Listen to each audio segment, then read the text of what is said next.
Assalamualaikum warahmatullahi wabarakatuh. Bismillahirrahmanirrahim. Bismillah, alhamdulillah, wassalatu wassalamu ala rasulillah Sayyidina Muhammad ibn Abdillah wa ala alihi wa ashabihi wa azwajihi wa dhurriyyatihi wa ahli baitihi wa man tabi'ahum bi ihsan ila yaumil qiyamah. Para alim, para ulama, para kiai, wabil khusus sahibul fadilah was sa'adah Yai Hasan Mutawakkil ala Allah yang kita ta'zimi, kita hormati, pengasuh pondok pesantren Putri Neng Bul, Neng Sus, dan seluruh bunyai yang saya hormati, tamu undangan, hadirin wal hadirat, santri wali santri yang berbahagia. Alhamdulillah, ini sesungguhnya adalah hari rayanya santri. Jadi imtihan ini riyoyone santri. Mestinya bukan pengajian, riyoyone santri, pengajian setahun wis ngaji, mestinya makan itu nih hari rayanya santri, makan. Tapi ini tak ngaji saya, walaupun tak panjang. Alhamdulillah, kita ini diberkahi oleh Allah sebuah sistem pendidikan yang namanya pesantren. Ini benar-benar satu sistem pendidikan yang sebelumnya tidak dikenal. Cara seperti ini tidak dikenal sebelumnya.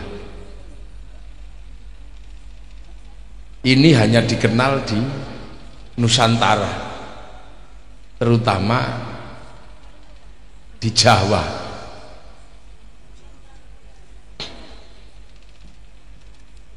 Jadi pendidikan dengan model pesantren ini khas Indonesia, khas Nusantara. Makanya namanya itu pesantren. Pesantren itu bukan bahasa Arab. Pesantren itu bahasa Jawa. Pengasuhnya ya kiai. Kiai itu juga bukan bahasa Arab. Makanya kalau kiai ngumpul dijamakkan menjadi kuyaha, itu juga enggak pas. Anak-anak kiai Gus, begitu kumpul dijamakkan menjadi gawagis, itu juga nggak pas. Karena ini memang khas Indonesia, nggak ketemu rumusnya. Ada tempat namanya pesantren. Makanya orang-orang kalau meneliti pesantren itu kadang keliru karena tidak membayangkan ada satu sistem yang sebelumnya tidak dikenal. Dalam perjalanannya tidak dikenal, tiba-tiba kok nang Indonesia wonten pesantren dengan hasil yang maksimal. Jadi Islam begitu ketemu sistem pondok pesantren, Islam ini maksimal dalam pembelajaran, menjadi sangat maksimal. Apa yang digariskan oleh Allah dengan konsep besar dalam satu ayat, innama yakhsyallaha min ibadihil ulama, itu hanya bisa dipenuhi oleh pesantren. Jadi sistem pembelajaran untuk membentuk manusia dengan karakter dasar yakhsyallah, yang takut kepada Allah, ini ketemunya di pesantren. Hari ini di luar pesantren sangat susah membentuk karakter yakhsyallah. Membentuk ulama gampang hari ini. Kenapa? Perangkat-perangkat modern memungkinkan orang untuk cepat mendapatkan ilmu. Tinggal download, tinggal share it. Itu tidak ada orang sekarang bodoh. Saya cari orang nggak bisa baca itu susah. Saya cari orang bodoh nggak ngerti agama itu jarang sekarang. Semuanya pinter. Yang penting bisa beli kuota itu pinter. Yang penting handphonenya nggak kehabisan kuota. Orang pinter. Karena apa? Bisa share it, bisa belajar. Apalagi sekarang ada kiai yang sangat terkenal, yang punya kemampuan linueh, namanya Syekhul Googli, atau yang kita kenal dengan Kiai Google. Iki alime Masya Allah. Tidak ada sekarang kiai yang bisa ngalahkan Kiai Google ini, nggak ada. Saya ini sama Kiai Google baina sama sumber minyak. Kiai Google itu segala tahu, mulai dari cara ngaji sampai cara berjudi ini ngerti Kiai Google ini. Jalan menuju masjid sama jalan menuju pantai pijet tahu itu Google ini. Ini alim, ini kiai alim. Makanya untuk apa lagi? Oh, ngombe ta. Nggih. Terus kaget kula nek ana wong iki ora ora kula. Nggih, matur nuwun. Jadi sekarang ini untuk membuat orang alim ini mudahnya luar biasa.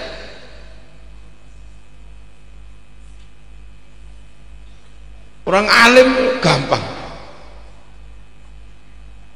Tapi saya pernah dapat ilmu dari Yai Makhrus Ali Lirboyo.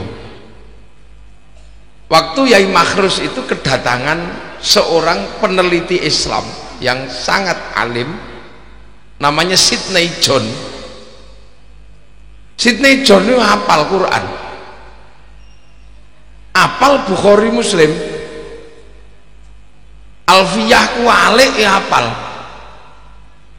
Sehingga semua orang terkejut dulu Sidney John itu. Tapi Yai Makhrus cuman bilang, ya dia memang alim, tapi sebagai ulama dia ulama nakiroh.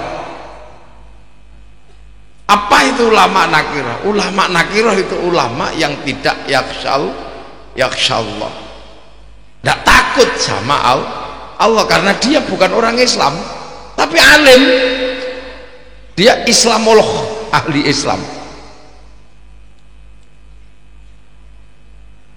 Jadi orang untuk belajar Islam gampang sebenarnya, selagi bisa baca, bisa pinter.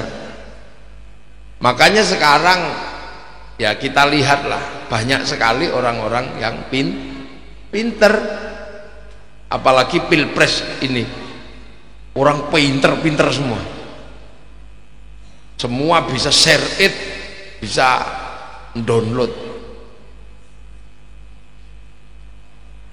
Nah, akan tetapi ini enten akan tetapinya sistem modern ini menghasilkan pembelajaran manusia yang pinter tapi tidak yakhsyallah, tidak takut sama Allah. Maka pembentukan karakter yakhsyallah karakter untuk orang takut kepada Allah butuh sistem, butuh sarana dan prasarana. Nah, sarana dan prasarana itu diakui sekarang adanya di pondok pesantren. Gawe karakter wong sing wedi teng Gusti Allah niku nggih nameng teng pesantren, adanya di pondok pesantren. Dilunggui yai sehingga belajar tetap ke manusia, dilunggui nyai. Ngaji bukan kepada perangkat-perangkat teknologi, tapi ngaji kepada manusia.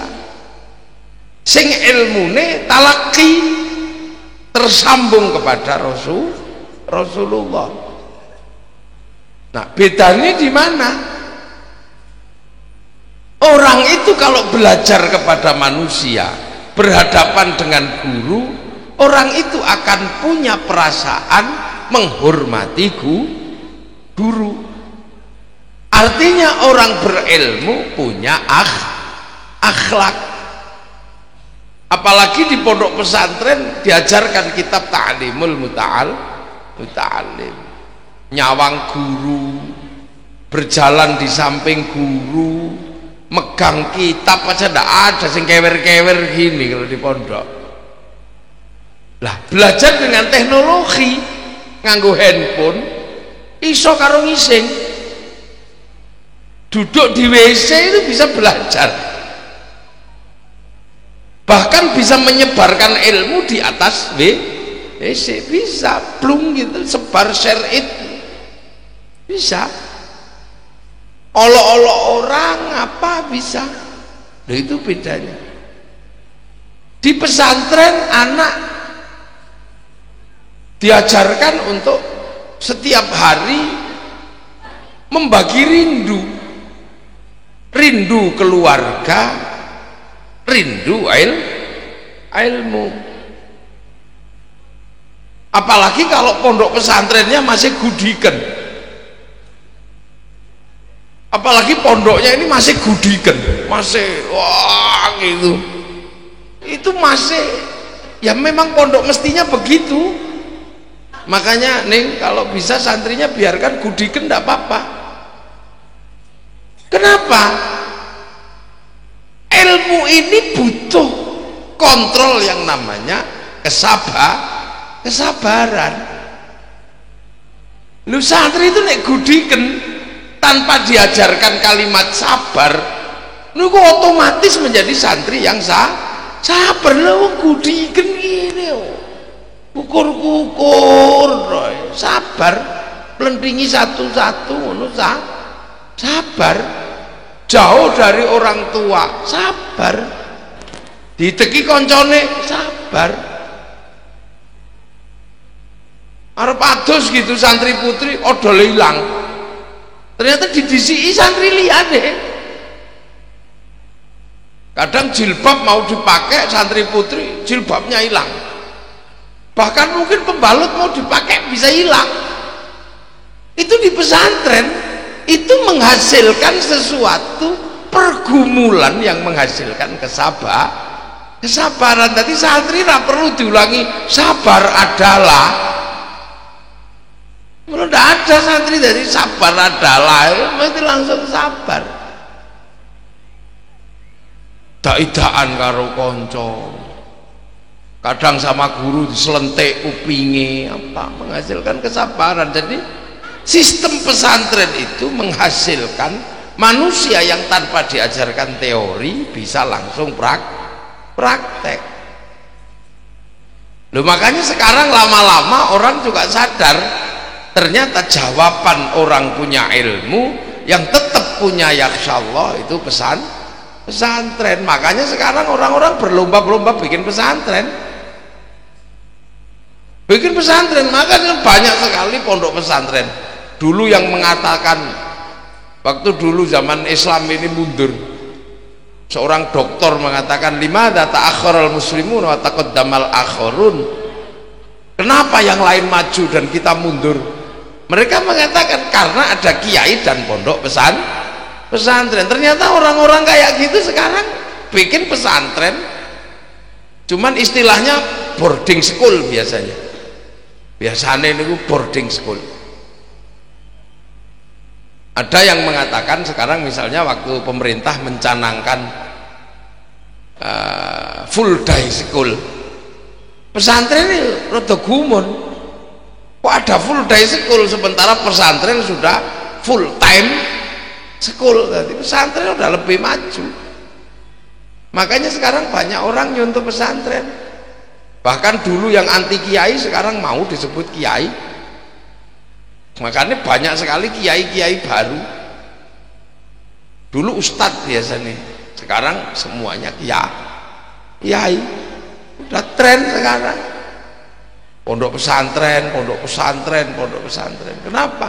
Karena pondok pesantren inilah yang memenuhi syarat untuk membentuk manusia yang yakhsha Allah, manusia yang takut kepada Allah.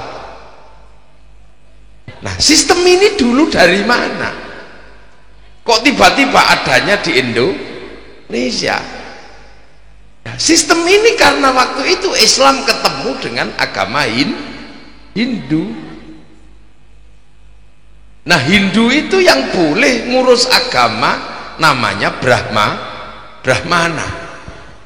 Jadi agama Hindu dulu sing boleh ngurus agama itu Brahmana. Brahmana itu adalah orang-orang suci dalam agama Hindu yang hampir hidupnya sudah didedikasikan untuk agama, berada di atas gunung, ngomong santri-santrinya, muridnya berada di situ tidak boleh pulang.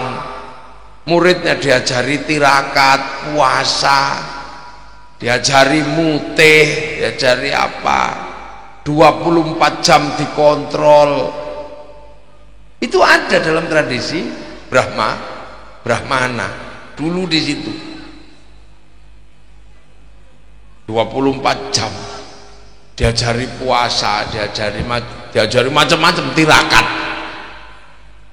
mulai suka ngerawat, mulai bagaimana bersopan santun kepada guru dengan bahasa yang tertentu. Makanya bahasa-bahasa di Jawa ini bertingkat-tingkat. Santri kepada gurunya di Jawa itu tidak menggunakan bahasa yang sama seperti orang tua kepada yang muda. Itu bahasa saja sudah dibedakan.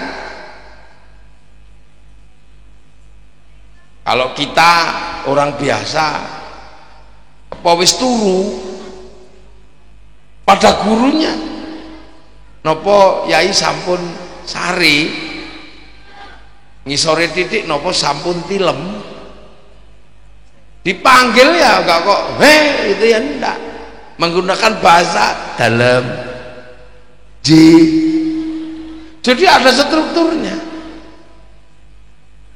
Makanya nek orang dipanggil Mas G, enggak ada kok G itu bengok, itu enggak ada G dalam, itu bisa dilihat di struktur. Dan murid ini tidak boleh melanggar aturan guru. Itu benar-benar tertata dalam tradisi kaum Brahmana. Nah, kaum Brahmana ini punya murid disebut sahastri. Orang yang belajar agama dengan kitab Weda itu namanya sahastri atau santri. Nah, orang-orang yang hebat yang ngurusi agama waktu itu ini punya kedekatan dengan yang widi di Jawa. Itu pasti punya daya linue. Maka orang-orang baik yang punya daya linue itu di sini disebut kiai. Makanya kiai itu bukan cuma manusia. Kebo kok punya daya linue, Ya kebunnya disebut Kiai Slamet. Pusaka kok lebih kekuatannya, ya namanya kiai. Maka ada tombak namanya Kiai Pleret. Keris Kiai Sengkelat. Ada sosok makhluk manusia kok hebat, ya Kiai Semar, Kiai Petro, Kiai Haji.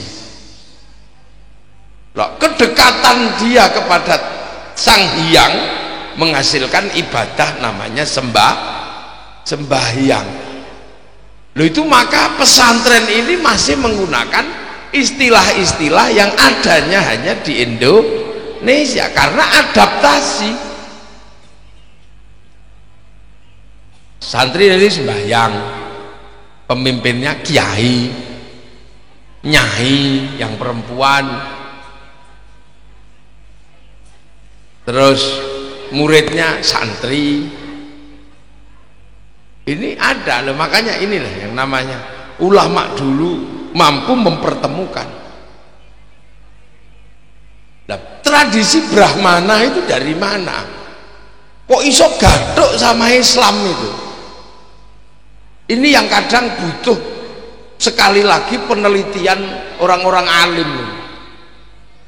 Yang boleh ngomong agama di dalam agama Hindu itu namanya Brahmana.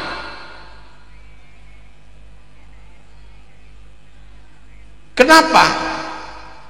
Karena urusan agama dan dharma di dalam Hindu itu ada namanya Dewa Brahma. Brahma inilah yang kemudian ilmunya dipegang oleh Brahmana. Nah, terkadang kita ini mesti juga mikir yang diteruskan oleh Rasulullah ini millata Ibrahim. Millata Ibrahim itu punya istri namanya Saroh. Diteruskan oleh Yahudi dan Nasrani, berganti nama menjadi Abraham. Istrinya Sarah. Begitu dipindah ke Brahma, istrinya Saraswati. Loh. Jadi di Islam ini, dan Saraswati ini Dewi pengetahuan. Suaminya namanya Brahma. Di Islam ada Ibrahim punya istri namanya Saroh. Di agama Yahudi Nasrani onten naminipun Abraham, istrinya Sarah. Loh, makanya ketika Islam ini ketemu dengan orang-orang Jawa, ini sangat berat karena antarane Islam sama Hindu itu punya simbol yang sama. Jadi kalau mau ditarik ke akar pesantren, ini punya sistem yang sama, simbolnya sama. Yang Hindu punya candi dengan bentuk batu ditumpuk, yang Islam punya Ka'bah juga tumpuan batu. Makanya para wali waktu nyebarkan Islam di sini, orang Jawa ini tidak boleh pergi haji, karena kalau sampai pergi haji masalah kalau tidak hati-hati. Di sini tidak boleh dengan Linggayoni, sampai di sana ada tugu batu namanya Jabal Rohmah. Di sini tidak boleh ngambil air suci di Bromo sana, sampai sana ada air suci namanya Zam-Zam. Di sini tidak boleh perjalanan suci dengan kain selempang warnanya kuning mengitari candi, sampai sana dikhawatirkan juga akan kaget karena ada perjalanan kiri pakai kain kuning muteri Ka'bah. Di sini perjalanan suci selesai digundul, khawatir sampai sana kaget, ternyata kalau selesai juga urusannya rambut cuman boleh seprapat, namanya tahallul. Di sini kalau selesai perjalanan suci dengan gadri kurban, sampai sana dengan kurban kambing, namanya Idul Kurban. Makanya waktu itu para santri pertama tidak boleh pergi ke Mekah, nggak boleh pergi ke Mekah. Akhirnya karena nggak boleh pergi ke Mekah, hajinya bagaimana? Ke masjidnya masing-masing 41 kali tanpa putus. Nah, satu-satunya masjid waktu itu ada di Gunung Merapi di Jogja sana, tempatnya Syekh Jumadil Kubro. Makanya orang Jawa kuno beranggapan pergi haji cukup ke Gunung Merapi, karena untuk beribadah Jumat 41 kali tidak putus. Maka ibadah hajinya setahun di Gunung Merapi, Jumatan 41 kali tidak putus. Nah, akhirnya orang-orang Jawa bisa mengerti. Lah karena orang-orang Jawa waktu itu yang Islam tidak melihat Arab, nah ini, maka corak Islam di Indonesia tidak terlalu berbau budaya Arab.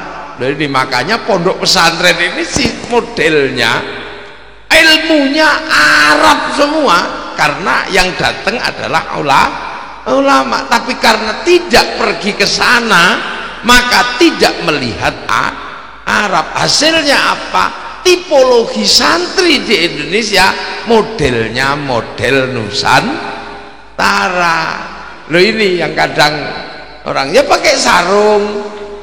Loh, Yai Mutawakil ini sosoknya penuh dengan isi ilmu dari Arab, bahkan Al-Azhar, tapi bungkusnya Nusantara. Pakai peci ya biar pantas dikit, dan pecinya putih itu dari sana.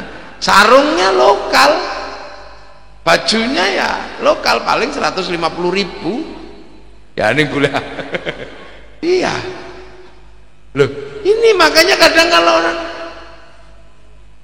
makanya pesantren itu coraknya bener-bener corak lokal, karena waktu itu adalah tidak boleh ke sana.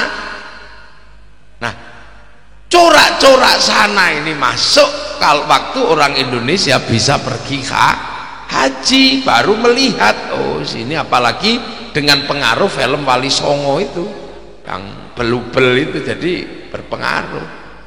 Dulu ulama sini ya pakai ubel biasa aja,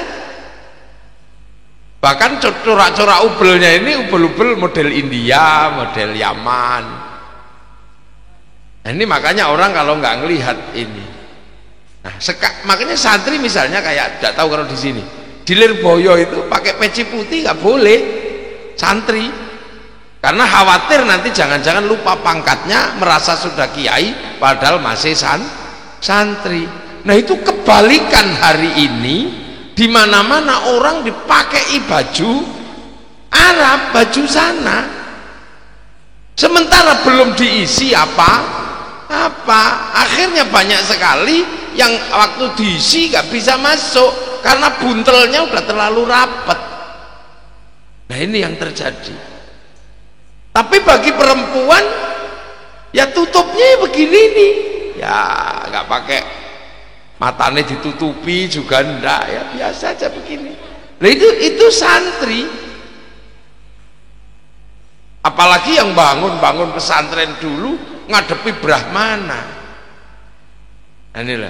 Nah, ini makanya sekarang yang masih punya jawaban mutlak untuk membentuk manusia dengan karakter Yakhsha Allah ini ya ada di pondok pesantren. Nggak bisa enggak. Orang masih punya sopan santun terhadap ilmu ya pesantren. Gurunya masih dihargai ya, tinggal di pesantren. Nah, ini makanya bejo itu apa ya, beruntung wong Islam di Indonesia punya sistem pendidikan pesantren. Nah, tinggal bagaimana nanti lulusan pesantren, terutama pesantren putri ini kan paling berat ini. Jadi pondok pesantren ini yang paling berat ini sebenarnya adalah pondok pesantren putri ini paling berat. Kenapa? Karena ada kesadaran orang tua yang timbangannya momong angel titipno pondok nunggu gede ngene wis gede ya rabekno ada yang kesadarannya begitu. Padahal enggak. Apa ya di sini inilah nasib masa depan manusia dipertaruhkan itu ya di sini ini di pondok putri ini. Nasib manusia itu ditentukan ya oleh perempuan-perempuan ini. Makanya mendidik perempuan itu tidak mudah. Nasibnya ya tergantung ini babon-babon ini. Nasib dunia ini di sini di perempuan ini. Saya tidak membayangkan ya. Fir'aun itu kayak apa? Orang deket sama Fir'aun aja rusak. Loh, Allah itu ngirim orang yang akan ngurusi Fir'aun itu malah dimasukkan ke dalam rumahnya Fir'aun. Kenapa? Karena di dalam rumah Fir'aun ada Siti Asia, perempuan sing mampu mencetak kader-kader masa depan. Lah sementara kader-kader masa depan itu apapun bentuknya tergantung perempuan. Jadi kuncinya dunia itu ya perempuan ini. Kuncinya di sini. Yang dikatakan Rasulullah imadul bilad itu perempuan, bukannya laki-laki. Yang namanya tiang negara itu perempuan, bukan laki-laki. Idza saluhat saluhal bilad wa idza fasadat fasadal bilad. Kalau perempuannya ini baik, negara bangsanya baik. Kalau perempuannya ini buruk, negara bangsanya buruk. Kenapa? Al-Quran tegas menyatakan perempuan itu sawah. Ini bahasa yang sangat gamblang dari Allah. Perempuan itu sawah. Sawah itu dimanapun tetap tempat menanam. Baik buruknya tanaman tergantung ladangnya. Subur tidaknya tergantung ladangnya. Makanya Pondok Putri ini menyiapkan ladang-ladang terbaik. Ini dunia ini tergantung di sini, tergantung perempuan. Makanya bener-bener ngerawat ladang ini bener-bener harus baik. Perempuan ini kuncinya. Perempuan nggak boleh bodoh. Karena apa? Tempat menumbuhkan anak. Laki-laki nggak pernah disebut sebagai ladang, itu enggak. Laki-laki itu cuma nanem ya segitu lah, wong namanya nanem.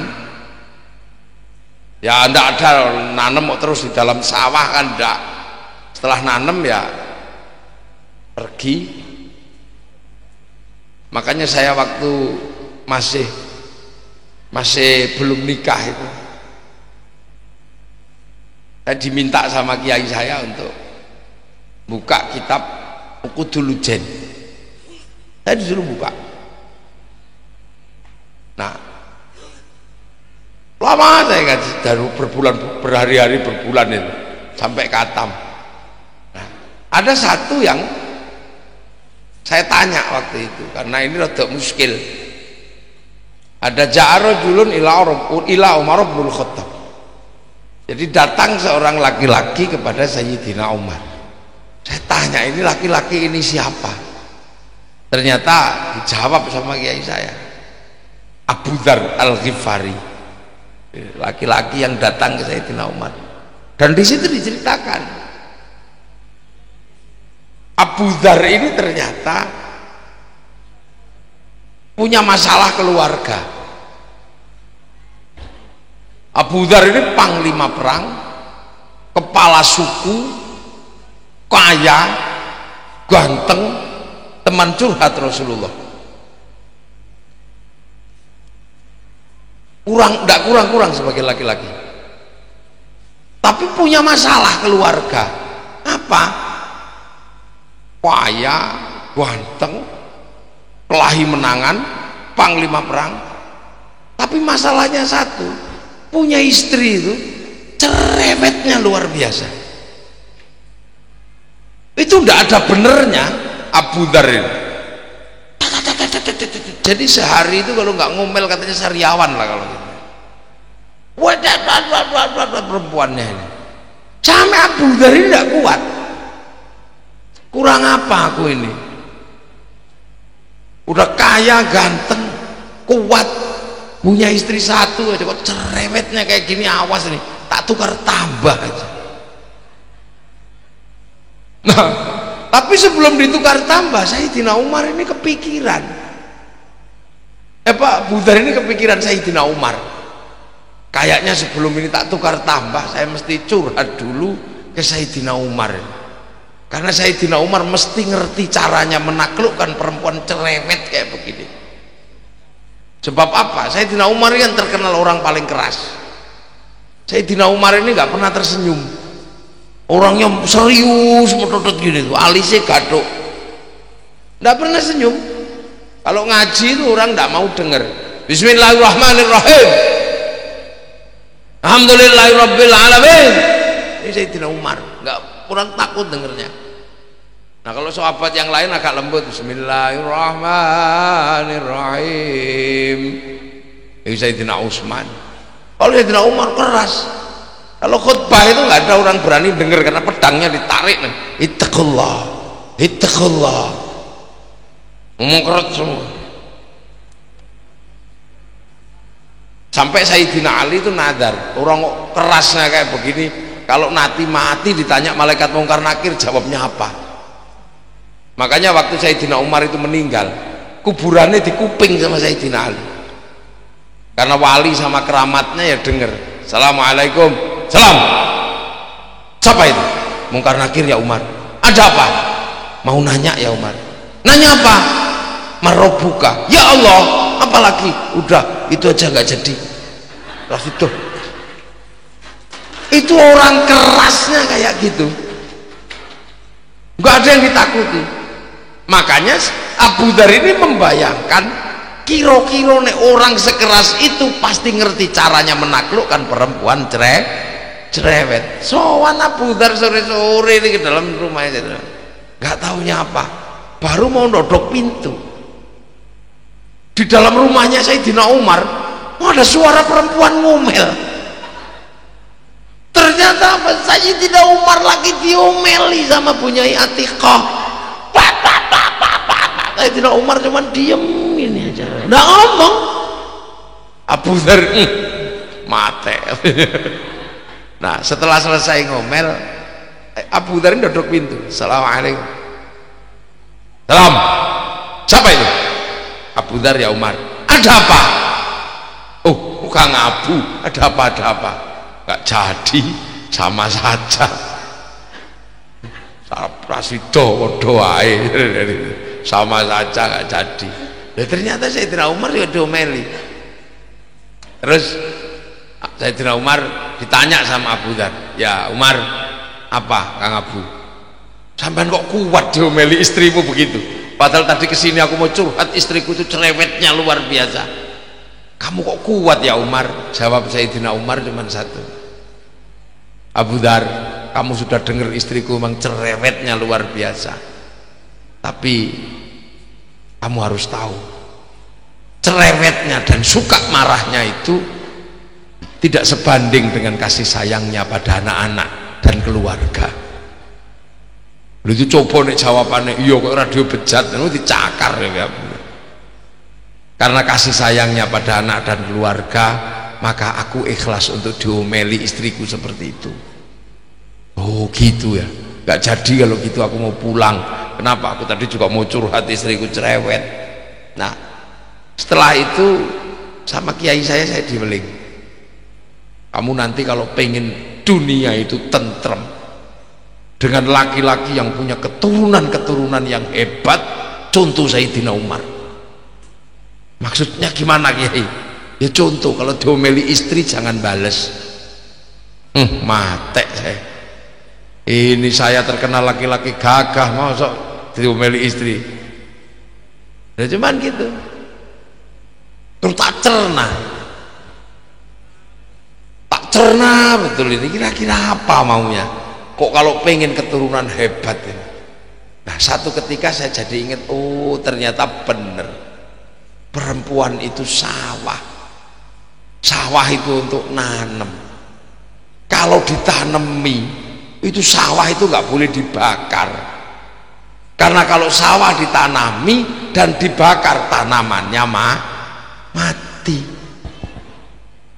Dan perempuan itu memang nggak boleh marah, makanya harus selalu diredam, karena kalau marah jantungnya itu tepat di atasnya ada payudara. Nek jantungnya panas, payudaranya panas, air susunya juga panas, nggak sehat. Ibarat santan itu blundu, diminum bayi ya bengek. Makanya kalau teteknya nggak sehat bengek, maka ada istilah tetek bengek. Loh, kan ini kan istilah yang sudah ada sebenarnya. Loh, makanya perempuan udah boleh bener. Jadi saya ingat perempuan udah boleh dimarahi. Saya ini termasuk yang megang itu. Jadi kalau istri marah itu udah, oh ini tidak boleh memang dimarahi. Karena apa? Ini buang sampah. Karena saya ini lihat memang jadi perempuan itu nggak mudah. Soalnya saya pernah jadi perempuan. Iya. Jadi kan tak pernah, tak cerita deh. Saya pernah jadi perempuan. Nggak tahan sampai 24 jam nggak kuat saya. Jadi saya punya anak kecil-kecil banyak itu. Saya pulang, tiba-tiba kok apa rumah itu, walah kok sing rewangi oke, tapi masih tetap berantakan. Saya ngomel, Dek, kenapa? Itu yang bantu sudah segitu banyak, ini rumah saya berantakan kayak gini. Nggak tahu itu, mungkin istri saya juga lagi head apa gimana, bales itu, ngamuk itu. Jangan asal nuduh, jangan asal ngomel. Nggak pernah jadi perempuan loh. Kaget saya kok, nggak pernah jadi perempuan. Tapi saya juga emosi. Begitu saya dibilang nggak pernah jadi perempuan, ya sudah kalau gitu aku jadi perempuan besok. Akhirnya kesepakatan, bener-bener kesepakatan, hitam di atas putih dengan materai.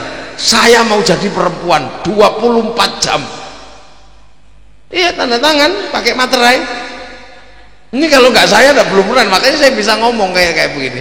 Hitam di atas putih, saya jadi perempuan 24 jam. Istri saya itu lega kayaknya. Dimulainya kapan? Nanti malam jam 2. Start mulai jam 2. Begitu jam 2 malam, saya komitmen, saya harus jadi perempuan. Kamu pergi dari rumah, saya mau praktek jadi perempuan. Istri saya tak kasih uang 10 juta. Ini ajak temen-temenmu yang paling kamu anggap dekat, habis ini kamu pergilah, terserah. Ajak makan semua temenmu itu, habiskan 10 juta, jangan sampai dibawa pulang lagi. Akhirnya entah ngajak teman-temannya pergi, dah. Tapi memang terserah dia mau pergi kemana. Ndak tak bawain sopir, nyopir dewi, lu ngontak kemana, wis tidak mikir saya. Pokoknya dia bawa santri 2 untuk ya tetap aja dia pengen jalan-jalan, bawa santri loro. Nah begitu subuh akhirnya mau praktek jadi perempuan. Kalau subuh istri saya itu kan pidato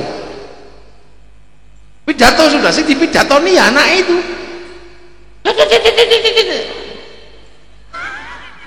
praktek saya itu, anak tidur jejer tak pidato nih, tidak bangun belas itu, obah aja gak cuman. Duh, apa bedanya suara saya perasaan lebih keras, kok ini tidak bunyi, tidak ada gerakan. Akhirnya saya nyontoh istri saya itu, kalau anaknya nggak bangun itu dicubit. Akhirnya saya juga ikut nyupit. Begitu saya cupit, apa yang terjadi? Ditendang saya sama anak saya itu, muka saya pengwok gitu. Apa terlalu keras? Dia kekerasan. Habis itu terus bangun karena nangis. Begitu bangun stres lah saya itu. Ternyata begitu bangun ngamuk, cari ibunya entah di mana. Itu ada yang turun itu bawa pempes. Ada yang ada nya. Oh itu pala pening ini Kiai Mutawakil, saya ini praktek gitu.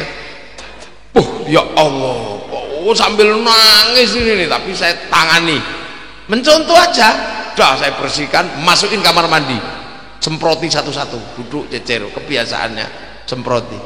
Saya semproti itu, ada yang ngamuk gara-gara airnya kedinginan, sing kurang panas, aduh. Habis itu udah itu tak lewati terus makan. Begitu makan ini tak dulang. Ada yang kegedean, sereten. Nasinya dilempar itu, sak piringe. Wih, itu kepala. Ini ternyata ya Allah, habis itu waktu mau sekolah nggak ada yang mau sekolah. Nah itu ono lipstiknya bojo kula niku diamel nulis di tembok-tembok itu. Tarit-tarit remote TV dibanting, malah kocone dipecah, kecil-kecil banyak. Nah, akhirnya saya nyerah, tak kuat saya jadi perempuan. Akhirnya jam 12:30 saya telepon, Dek pulang.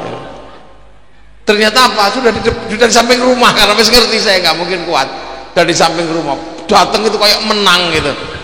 Gini, saya kayak orang kalah pilpres itu sudah gini. Tertekuk itu. Saya pegang tangannya, saya cium 7 kali itu.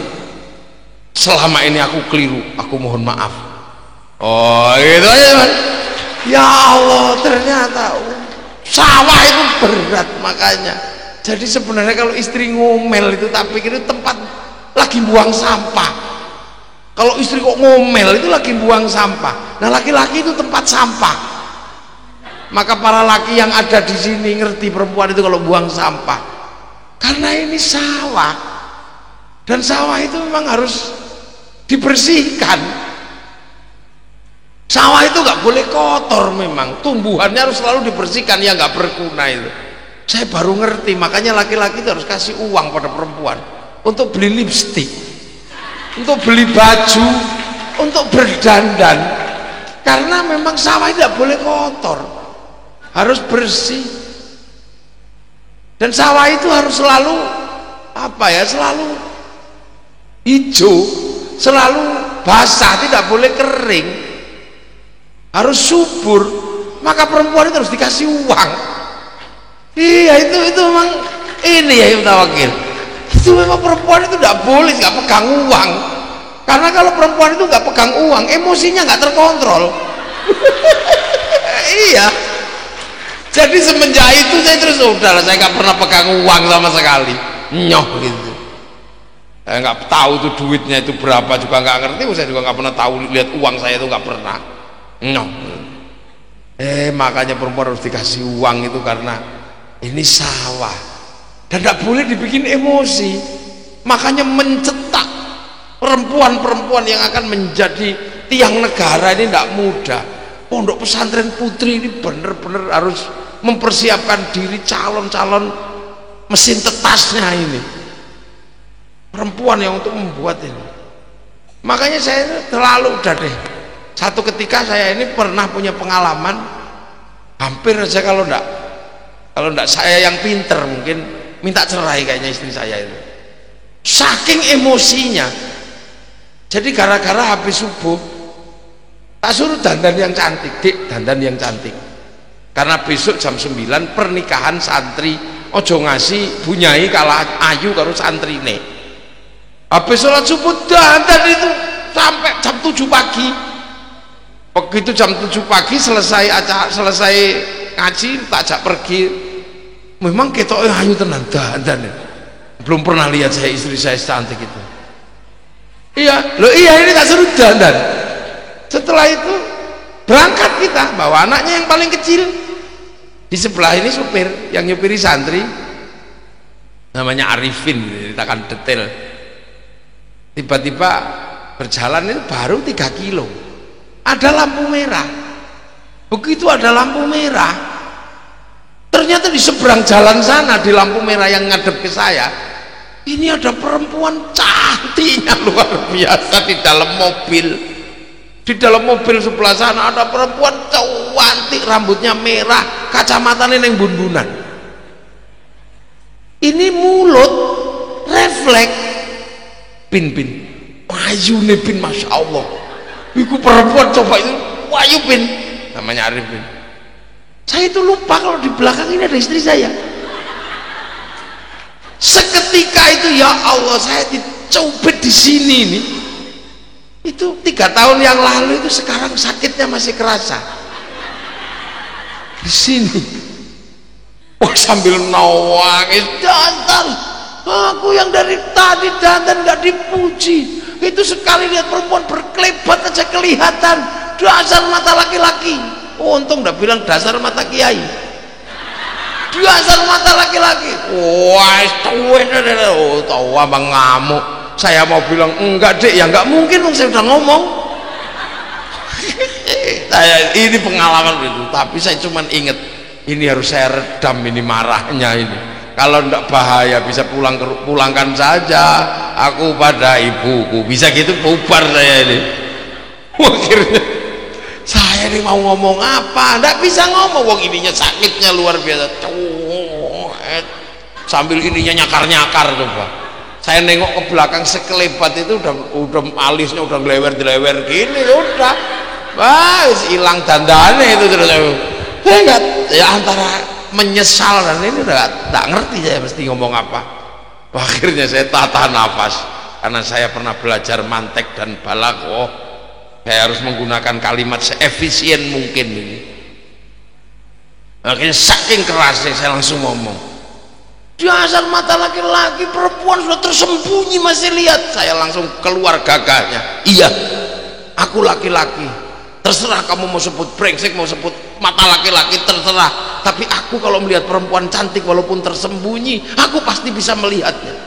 Cubit lagi, iya perempuan cantik dimanapun yang tersembunyi, aku pasti mampu melihatnya. Karena kalau aku nggak mampu lihat perempuan yang cantik dan tersembunyi, mana mungkin aku dulu bisa menemukanmu. Itu langsung kendor. Bisa aja. Tapi sudah nggak sekeras tadi, sudah lebih kendor lagi. Itu pengalaman pertama. Pengalaman kedua. Yang pengalaman pertama, ini persoalan mau ngaji, saya baru 3 hari menikah. Mau ngaji itu pecinya hilang. Mungkin karena semangatnya buang peci, semangat. Pecinya hilang. Istri saya pengen nyari, bantuin nyari nih, bantuin nyari, nggak ketemu peci, ketemunya wadah peci. Ini, pertemunya wadah ketu ini. Padahal ini wadah peci itu isinya bukan peci, tak isi surat cinta. Dari semua perempuan sebelum dia itu ada di situ semua suratnya itu. Saya begitu lihat, masya Allah dia bawa peci ini. Ini mungkin di sini, mate saya. Ini mudah-mudahan nggak dibuka, tak taunya begitu dibuka, loh isinya apa? Ya apa ini? Oh, ngamuk, ternyata aku bukan perempuan yang pertama. Bau disuwek ini, itu yang saya juga nggak bisa ini. Tapi nggak boleh emosi perempuan ini, kan dia harus diredam. Akhirnya saya cuma mengatakan, Dek, memang aku dulu ini banyak dicintai wanita. Saya ini memang laki-laki yang banyak dicintai wanita semenjak dulu, saya bilang. Ibarat medan perang, mungkin kita inilah Baratayuda. Ya, kau diperebutkan oleh kaumku, aku diperebutkan oleh kaummu. Dan ini perangnya sangat lama dan berdarah-darah. Iya, tapi kok banyak sekali? Iya, karena aku laki-laki yang layak dicintai. Buat tambah ngomel gitu. Akhirnya sudahlah, engkau dan aku ibarat perang. Sekarang perang itu berhenti. Kenapa berhenti? karena kamu pemenangnya. Lagi ya itu. Ini pengalaman. Jadi begitu saya ingat betul, ini perempuan tidak boleh dibikin marah, tidak boleh dibikin emosi. Maka biarkanlah perempuan ini tumbuh menjadi perempuan yang merdeka, pikirannya merdeka, selalu pegang uang. Untuk apa? Dari situ akan lahir generasi-generasi hebat. Makanya negara-negara yang tidak menghargai perempuannya suruh maju susah. Makanya waktu tadi ada anak-anak main drama di sini, seneng saya. Oh, ini ada gambaran bahwa pesantren di sini sangat menghargai perempuan, di mana perempuan bisa tuting-tuting. Ada saya di situ aja dituting sama yang tadi itu. Ada hebat ini. Jarang sekali ada pesantren yang mementaskan perempuan santri putri sampai gini-gini, ada yang bawa botol tapi karena perempuan jadi nggak berpengalaman, jadi ya nya nggak bagus tadi itu. Ini bagus, ini ekspresi perempuan ini dibutuhkan karena dia akan punya eksistensi yang bagus dan dari situ akan lahir generasi yang berani. Tapi kalau perempuannya sudah ibaratnya angkrem, ya yang pinter bawa perempuan ini.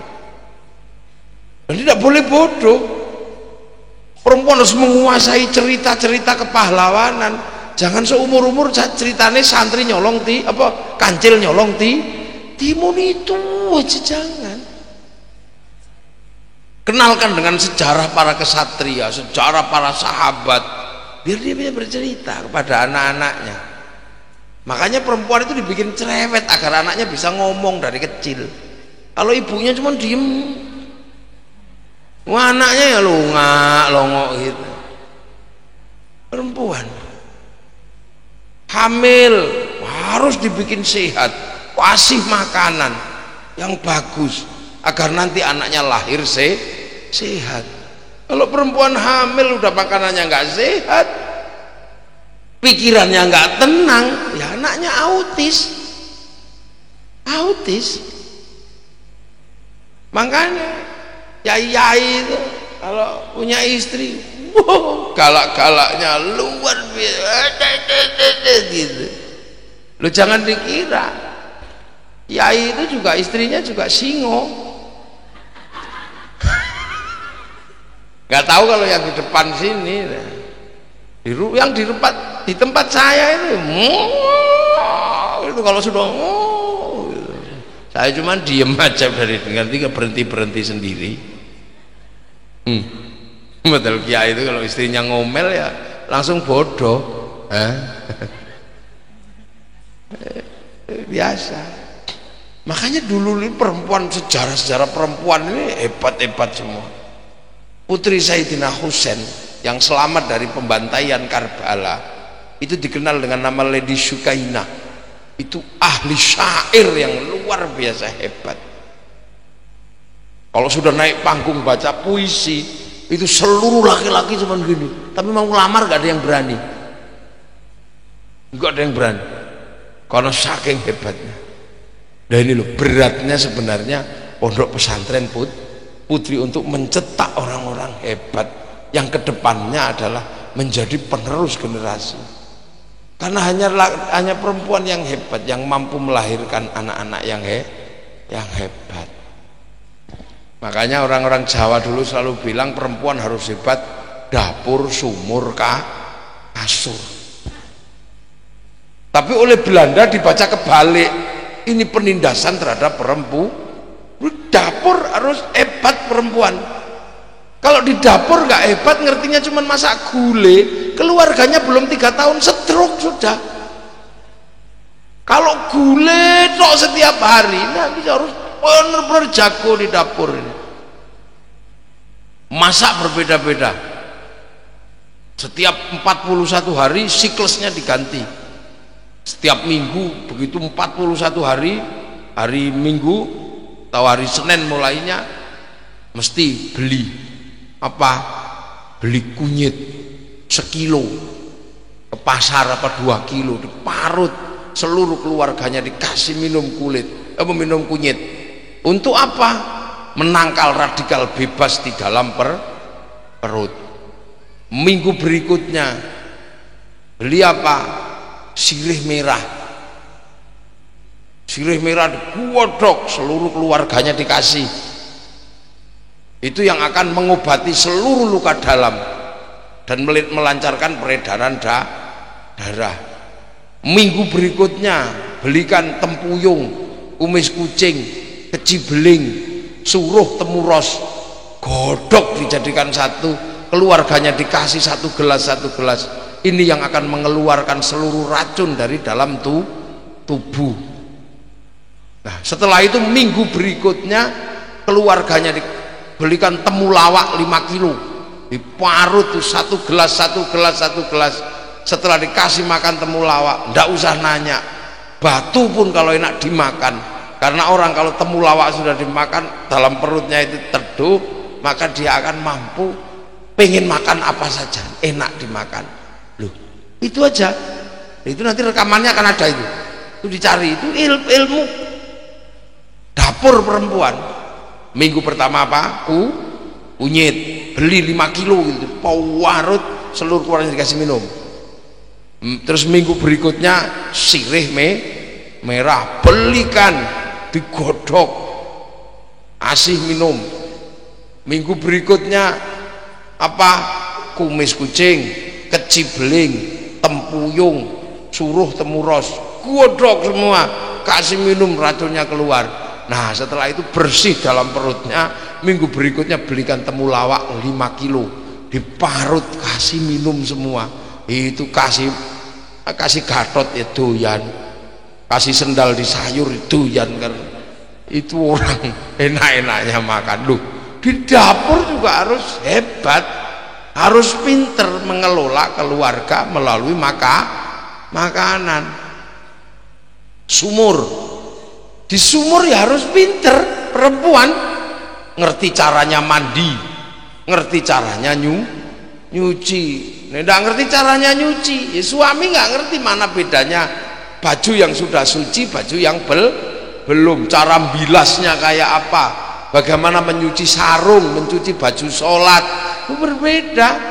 Mencuci pakaian dalam, itu di perempuan itu yang paling ngerti. Nah, ini terserah, ini nanti diajarkan itu untuk urusan itu.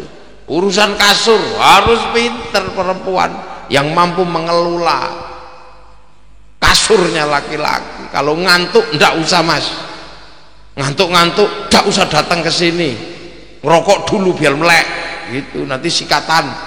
Karena apa? Kalau ngantuk terus tiba-tiba datang ke istri pas lagi ngantuk, lemes. Nah, itu nanti apa jadinya? Anaknya bodoh. Itu dapat kasur apa, dapat kapur sekilo juga ndak nyantol. Ini kalau lagi tergesa-gesa jangan, yang tenang. Karena kalau lagi tergesa-gesa bikin anaknya kocluk, minta ini nggak mau, muser-muser ngompol. Dia harus tahu loh, itu harus bikin waktu kalender, kapan bikin model begini. Nah, itu ada kitabnya kok, kitabnya Qurratul Uyun kalau di pesantren. Nah, itu maka santri-santri ya mesti diajarkan kitab itu. Tapi ya yang privat yang agak gede loh. Orang-orang dulu hebat. Kenapa? Mencetak perempuan ini. Perempuan tidak boleh main sepak bola. Jangan dianggap ini adalah anti emansipasi. Tidak boleh perempuan kok main sepak bola. Perempuan itu punya sesuatu yang mesti dijaga, namanya rahim. Sepak bola terus kesamplok bola gitu, rahimnya mengsle, nggak bisa punya anak. Laki-laki tak normal, jatuh dari pohon dengkulnya patah, itunya masih normal, nggak ada masalah. Laki-laki itu plowok itu tangannya patah, masih normal. Wong tangannya yang patah, itunya nggak mungkin patah, wong lentur. Loh gitu kan. Loh, Loh ini, nah perempuan tidak boleh, makanya dulu perempuan tidak boleh sepak bola, tinju itu tidak boleh karena punya rahim. Rahim ini harus benar-benar dijaga, makanya tidak boleh kok perempuan lompat tali tinggi-tinggi, logrok itu nanti tidak boleh. Ini bukan masalah emansipasi. Islam mengajarkan bahwa yang namanya perempuan ini tidak boleh melakukan sesuatu yang akan merusak genetika keturunannya. Makanya Islam kan mengajarkan sesuatu yang indah. Ya ayuhan nas, manusia harus sadar sebagai manusia. Inna khalaqnakum min dzakari wa unsa. Aku bikin kalian laki-laki dan perempuan. Baru setelah paham laki-laki dan perempuan, baru waja'alnakum syu'uban wa qabaila lita'arafu. Jadi bangsa dan negara menjadi bangsa, menjadi negara, ini harus bermula dari memahami betul bahwa kita punya laki-laki dan perempuan. Laki-laki dan perempuan ini mengunci. Perempuan ini kurang sempurna. Wong ar-rijalu qawwamuna 'alan nisa. Bibir perempuan kurang sempurna, bisa disempurnakan dengan dipakai lipstik. Maka tugas laki-laki belikan lipstik itu kan. Ini perempuan tidak boleh terlalu kasar tangannya, maka tugas laki-laki belikan mesin cuci. Loh itu maka mindakari wa unsa, bagaimana laki-laki dan perempuan ini saling paham tercipta. Waja'alnakum syu'uban wa qabaila lita'arafu. Nah, prinsip-prinsip ini diajarkan di Pondok Putri, yang prinsip-prinsip yang tadi diajarkan di Pondok Putra. Fa insyaallah ketemu pada satu titik temu, punya peradaban yang sangat maju dan punya masa depan kemanusiaan yang bisa dijaga. Kenapa? Karena beres urusan di sini. Nah sekarang banyak sekali yang tidak beres di situ, nggak beres. Perempuan lagi mengeram diganggu, perempuan nangkrem ganggu, apa? Tinggal ladung babon liya masalah. Nah ini makanya mendidik perempuan ini benar-benar sebuah kunci perubahan ke depan, dan itu harus ditanamkan mulai dari sekarang. Jadi perempuan ini masa depan bangsa dan negara. Maka anak-anakku yang perempuan ini berbanggalah, perempuan ini diberkati oleh Allah, sesuatu yang tidak diberikan sama laki tidak diberikan. Karena perempuan ini sawah, ibaratnya perempuan ini harus kesuburan dan setrumnya nggak boleh habis. Karena bapak ini tipe anak paling 10 menit, tapi perempuan 9 bulan. Anak dititipkan ke perempuan 2 tahun susuan. Coba, maka Allah memberikan barokah pada perempuan ini beda dengan laki-laki. Perempuan ini salaman sama suaminya. Perempuan ini dapat pahalanya nyium hajar aswad kok. Yang laki-laki cuma dapat pahalanya salaman tok. Perempuan ini kalau suaminya ini tidur terus deketi jejer tok, ndak usah jawil-jawil, itu dapat pahalanya sholat di depan Ka'bah. Makanya nanti tolong kalau pulang hajar aswadnya dicari ya. Hajar aswadnya ini dicari kalau pulang, biar tahu kalau hajar aswadnya ada kadasnya. Lu kok Ka'bahku panuan gitu. Jadi biar nanti tahu perempuan ini diberkahi Allah. Perempuan ini kalau jalan apa kan nggak wajib ini, perempuan ini kan nggak wajib perang, tapi diganti sama Allah. Begitu mulai hamil, ini perjalanan perempuan hamil itu setiap langkah dihitung, berangkat jihad fisabilillah, siang makan dihitung puasa, malam ngorok dihitung tahajud. Nah, ini perempuan nyusui anak itu 1 kali cecepan itu pahalanya 100. Nah, terus anaknya dablek nyusui sampai 6 tahun. Itu berapa pahalanya? Makanya perempuan ini dibarokai Allah pahala yang besar Sehingga apa? Energinya perempuan ini energi positif. Makanya perempuan yang mengelus anaknya ini membangkitkan miliaran saraf. Karena apa? Punya energi positif. Makanya orang itu kalau berani sama orang tua konslet. Karena apa? Perbenturan energi. Lah wong energinya dicas sama Allah kayak begitu, setiap salaman tok Hajar Aswad. Laki-laki harus berangkat ke sana nyium. Kayak Pak Presiden itu nyium Hajar Aswad, dijaga sama tentara sana. Nah kalau kita nyiumnya susah, kadang udah gini-gini disorong meloncat lagi, gini-gini nyorot lagi. Makanya daripada jauh-jauh sampai dari sini aja nyoh gitu tiap hari. Bila perlu kalau gua upil, ini enggak apa-apa. Dan itu tidak hanya berlaku bagi yang manten baru, sampai manten tuwek juga sama. Dan itu indahnya. Makanya santri-santri ini kalau sudah nanti usia nikah saja sudah. Nanti yang ngerti loh bagaimana mendidik anak.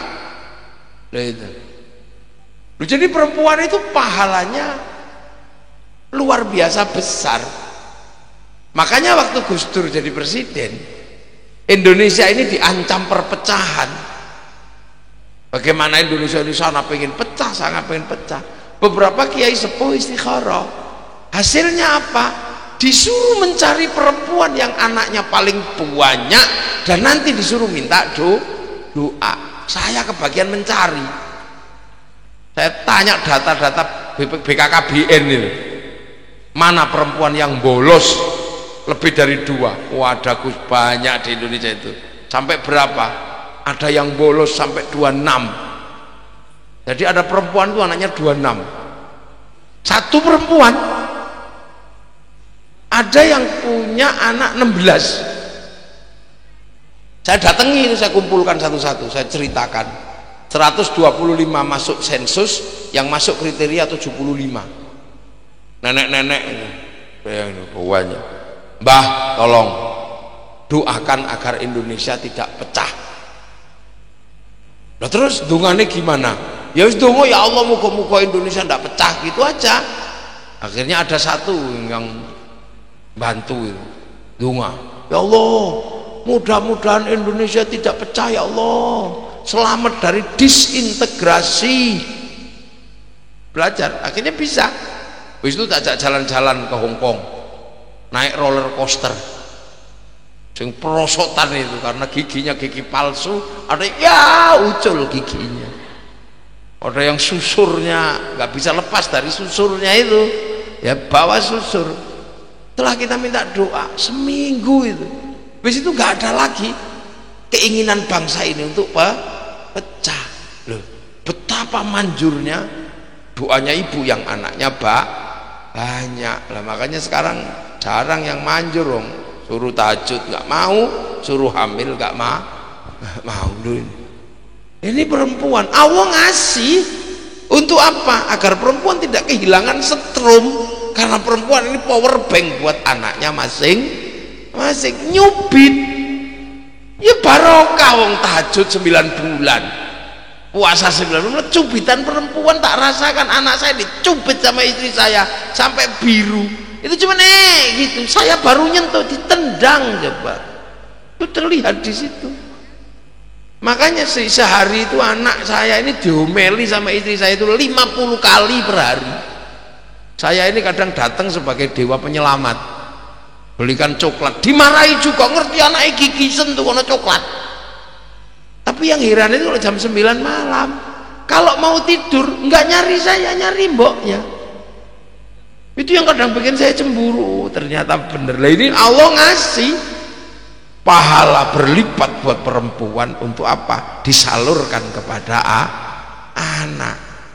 Ini lenduk yang perempuan-perempuan, betapa kamu dimuliakan sama Allah. Maka jangan lupa ke takdirmu sebagai perempuan. Kadang aku pengen jadi lanang, yojo nek urusan ganjaran wong lanang pengen jadi wedok kok. Wong lanang enake ming siji tak kandhani. Iya nek nguyuh ora perlu dialing-alingi ra apa-apa, iku enake wong lanang ming iku tok. Liyane abot kabeh wong lanang nyambut gawe berat. Enak-enak main di luar harus pulang, ora enak lanang. Makanya perempuan itu enak sampean selalu pegang uang, nanti tak doakan ya. Dapat suami yang mengerti bahwa sampean sawah dipupuk dikasih ini. Laki-laki yang nyisa berapa orang ini ya tolong ya perhatikan perempuan. Anak-anaknya yang perempuan disenengin, dididik yang benar. Mendidik perempuan itu lebih berat daripada mendidik laki-laki. Makanya pondok-pondok pesantren perempuan ini mesti diperhatikan betul, pemerintah mesti banyak membantu pondok perempuan karena nasib dunia, nasib Indonesia tergantung perempuan. Nah ini makanya kalau yang sadar sebagai perempuan, insya Allah nanti bangsa ini bangkit. Negeri-negeri yang perempuannya nggak dihargai sudah, terus kemana-mana nggak boleh lihat TV, nggak boleh lihat apa, nggak boleh, udah gitu matanya ditutupi gitu. Itu rata-rata sekarang ya nggak bangkit loh, koronnya ribut aja ya Allah, kadang sedih. Tapi perempuan-perempuan Indonesia yang sederhana seperti ini mampu membangkitkan sebuah ghirah kebangsaan dan keagamaan yang maju. Nah ini maka yang tua cari pahalanya yang enak, nanti kalau pulang Hajar Aswadnya dicari ya, Ka'bahnya dicari, biar nanti semuanya mendapatkan barokah. Dan ini ada terusannya, nanti pondok-pondok perempuan ini mampu mencetak generasi-generasi yang hebat. Karena baik dan buruknya dunia ini tergantung baik dan buruknya perempuan. Semoga anak-anak yang malam hari ini khataman, anak malam hari ini yang menyelesaikan belajarnya mendapatkan ilmu yang barokah, mendapatkan kehidupan yang barokah, dan sistem yang kita miliki yang namanya pesantren dengan sebuah perpaduan antara yang datang dari Rasulullah dengan yang ada di Indonesia mampu kita lestarikan, sehingga konsep besar innama yakhsyallaha min ibadil ulama bisa tetap dijalankan di bumi Indonesia. Al-Fatihah. Shiratal ladzina an'amta 'alaihim ghairil maghdubi 'alaihim waladdallin. Amin. Niki sak dongane mboten nggih. Bismillahirrahmanirrahim. Alhamdulillahirabbil alamin. Hamdan na'imin hamdan syakirin hamdan yuwafi ni'amahu kafi'u mazidah. Ya Rabbana lakal hamdu kama yanbaghi li jalali wajhikal karim wa 'azimi sultanik. Allahumma iftah 'alaina afdhal 'arifin bi hikmatika wa ansurna rahmatan wa dhakkirna wa nasrina dalika ya Allah bi syukur rasulika ya Allah. Abi haqqi rabbana naskan min dzurriyyati bi wadin ghairi dzarrin tabaitikal muharram. Rabbana li yuqimus sholata wa ja'al 'abdan min najdi tawila barkna samawati wa mashkur. Ijal auladana dzurriyyatan talamidzal khair. Al-ibadah wa sunn qiyamatul iman ya baina ummatina masyayikhina wa jil masyayikh pondok pesantren Ma'azainul Hasan ya Allah. Allahumma ighfir lahum warhamhum wa'fu anhum. Allahumma la tahrimna ajrahum wa la tabdilna ba'dhum wa'fir lahum. Allahumma ij'al qabrahum mutamiratil jinan. Allahumma adramat raja'a min qubur. La ilaha illallah Muhammadur Rasulullah bi aqidah rasulullah ma'ina irji'a ila rabbika radiyatan mardiyah wa adkhuli fi ibadi wa adkhuli jannata rabbana atina fid dunya hasanah wa fil akhirati wa qina adzabannar. Allahumma salli wa sallim wa barik ala maulana Muhammadin wa ala alihi wa sahbihi nisyan bi nuri fi lamhatin wa sanatan wa asyhadu wallahu sallallahu alhamdulillah rabbil alamin. Al-Fatihah. Alaihim ghairil maghdubi alaihim waladdallin. Amin. Ihdinas siratal mustaqim. Assalamualaikum warahmatullahi wabarakatuh.